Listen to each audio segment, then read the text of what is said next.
நண்பர்களுக்கு வணக்கம். நமக்கு மட்டும் ஏன் தொடர்ந்து கஷ்டங்கள் வந்துகிட்டே இருக்கு?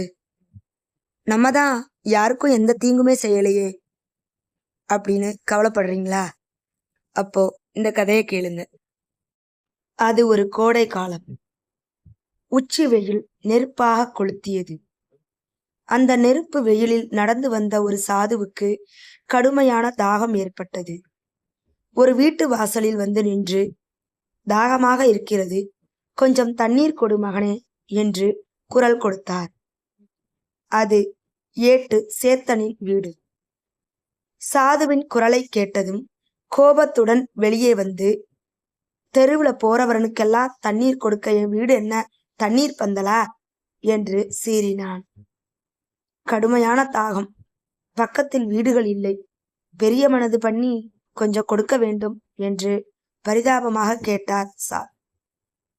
கொஞ்சம் என்னையா, நிறையவே கொடுக்கிறேன் என்று கூறிவிட்டு உள்ளே பாய்ந்து சென்ற சேத்தன் லத்தியை எடுத்து வந்து சாதுவை பலமாக அடித்துவிட்டு, இவ்வளவு போதுமா, இன்னும் கொஞ்சம் வேண்டுமா என்று கேட்டான்.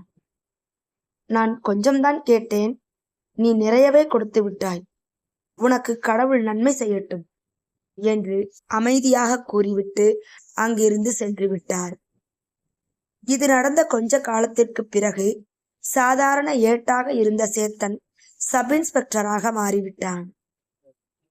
சில மாதங்களுக்கு பிறகு மறுபடியும் சேத்தனின் வீட்டுக்கு வந்த சாது, எனக்கு மிகவும் பசியாக இருக்கிறது, தயவு செய்து சாப்பாடு போடு என்று வேண்டினார். தண்ணீரே தர மறுத்த நான் உனக்கு சாப்பாடு போடுவேனா? ஏதோ திட்டமிட்டுத்தான் நீ என் வீட்டையே சுற்றி வருகிறாய், உன்னை சும்மா விடக்கூடாது என்றபடியே சாதுவின் கன்னத்தில் பலார் என்று அறைந்தான். நீ இனி என் வீட்டு பக்கமே திரும்பி பார்க்க கூடாது, மறுபடியும் உன்னை பார்த்தால் கொல்லாமல் விடமாட்டேன் என்று கத்தினான். சாது அவனை அமைதியாக பார்த்தார். கடவுள் உனக்கு நன்மை செய்யட்டும் என்று கூறிவிட்டு சென்றார். சாதுவின் வாழ்த்து அப்படியே பலித்தது. இன்ஸ்பெக்டராக பதவி உயர்வு பெற்ற சேத்தன் வேறு ஒரு ஊருக்கு மாற்றலாகி சென்றான். இப்பொழுதுதான் சேத்தன் சிந்திக்க ஆரம்பித்தான். ஒரு ஏட்டாக இருந்த நான் இன்ஸ்பெக்டர் பதவியை இவ்வளவு சீக்கிரமாக எட்டி பிடித்ததற்கு காரணம் அந்த சாதுவின் வாழ்த்துதான். அது புரியாமல் நான் அவரை அடித்தேன், அவமானப்படுத்தினேன். இனிமேல் அந்த சாதுவை கண்டால் மன்னிப்பு கேட்க வேண்டும் என்று தீர்மானித்துக் கொண்டான். சேத்தனின் பதவி உயர உயர அவனிடம் பணத்தாசையும் கொடிகட்டி பறந்தது. அவன் சம்பளமாக சில ஆயிரங்களை வாங்கினான், பிம்பளமாக பல்லாயிரக்கணக்கான ரூபாயை வாரி கொட்டினான். சொந்த வீடு, நகை, நிலம் என்று எக்கச்சக்கமான சொத்து சேர்ந்து விட்டது. எல்லாம் லஞ்சத்தால் வந்த லாவண்யங்கள்.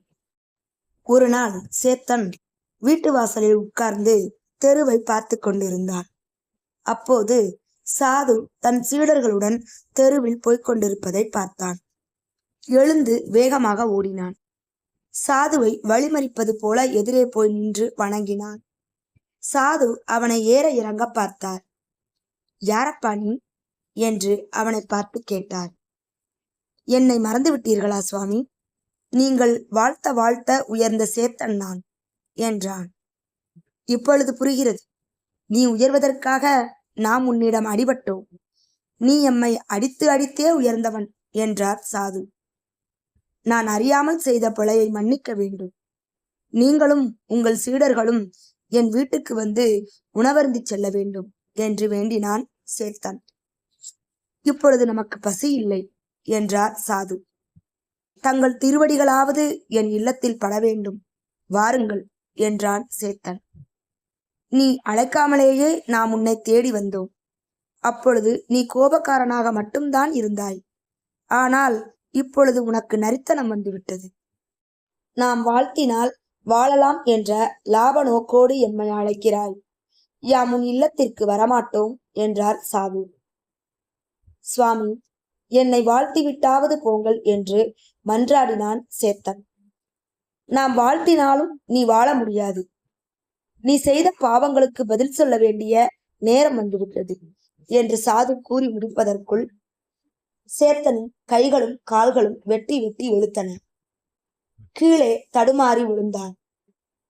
அது அவன் விதிப்பயன். வாருங்கள் போகலாம் என்று கூறி சீடர்களை அழைத்து கொண்டு கிளம்பினார் சாது. அன்று இரவு சாதுவும் சீடர்களும் ஒரு மண்டபத்தில் தங்கியிருந்தனர். அப்பொழுது ஒரு சீடன், சுவாமி, சேத்தனிடம் நீங்கள் கொஞ்சம் இரக்கம் காட்டியிருக்கலாம் என்றான். நாம் இரக்கம் காட்டுவதற்கு என்ன உரிமை இருக்கிறது? பகலையும் இரவையும் எப்படி மாற்ற முடியாதோ அதே போல பாவ புண்ணியங்களையும் மாற்ற முடியாது. அவனது வாழ்க்கை தரம் உயர உயர பாவமும் பெருக ஆரம்பித்தது. இவையெல்லாம் கடவுள் கொடுத்த வரம் என்று நினைத்தான். இறைவன் அக்கிரமம் செய்பவர்களை உடனடியாக அடிக்காமல் நன்றாக கொழுக்க வைத்து ஒரே அடியாக அடிப்பார். ஆட்டை பலி கொடுக்க போகிறவர்கள் நன்றாக கொழுக்க வைத்து சாவு கொடுப்பது போல இதுவும். பாவம் செய்கிறவனுக்கு மேலும் மேலும் பாவம் செய்ய வழிகள் திறந்திருக்கும். அப்போது மனிதன் யோசிக்காமல் பாவத்தில் விழ விழ ஒரே அடியாக அந்த பாவச்சேற்றில் மூழ்கி விடுகிறான். இதை உணர்ந்து மனிதன் திருந்தினால் நல்லது, இல்லையென்றால் சேத்தனின் கதிதான் எல்லாருக்கும் என்றார் சாது. சீடர்கள் அவருடைய பொன்மொழியை போற்றி ஏற்றுக்கொண்டனர்.